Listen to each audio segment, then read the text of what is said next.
Coach Tim, pinuri ang kanyang Jimmy Butler player sa Hinebra. At another big man na balitang-balita na eligible para sa Gilas, Gane Stevens. Tara't ating talakayin ang mga yan. So nito lang, after pumutok na eligible di umano sa Gilas yung 6'10" forward na si Kama Kahepa, ngayon naman, balitang-balita na ito palang si Gane Stevens, isang Filipino-American big man, ay eligible din di umano para maging local sa Gilas pagdating sa bagong eligibility rule ng FIBA, ayon nga sa naging update ng Titan Management Group. Batay sa update sa nasabing big man, si Gane Stevens ay nakapag-secure ng Philippine passport at 17 at Stevens is now eligible to play for Gilas Pilipinas under FIBA rules. So good sa ito kung ganon, dahil kung halimbawang kailanganin sa hinaharap ng Gilas ang serbisyo niya, pwede ito mahugot bilang local sa national team. His journey from UE to UST and finally UP highlights his growth. So maganda yun, dahil habang tumatagal siya sa paglalaro, may improvement talaga na nangyayari sa laro niya.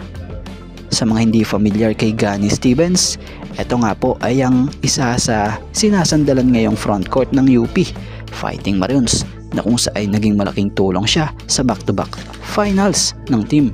Gamit nga po ang strength and versatility.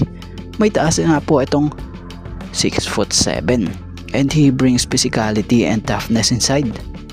So kaya nga din niya nga pong maglaro ng power forward or center.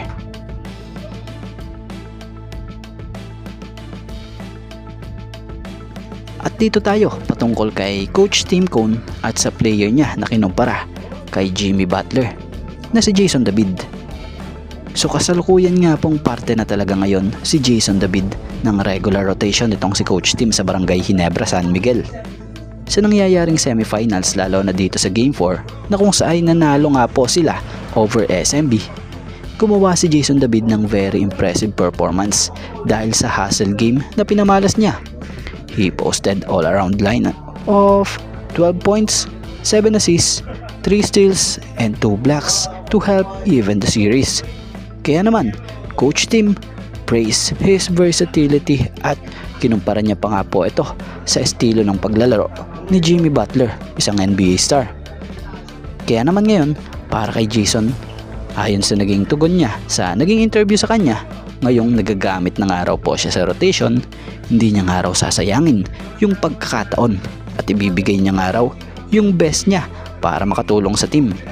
Kung tutuusin, napakaswerte rin ng Jeans sa player na ito dahil laki na din talaga ng inimprove niya sa offense at depensa sa haba ng sacrifice na ginagawa niya sa team kahit nung tagal niyang bench player sa team.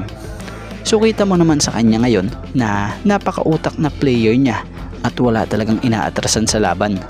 Napaka-consistent kahit pa off the bench pa siya.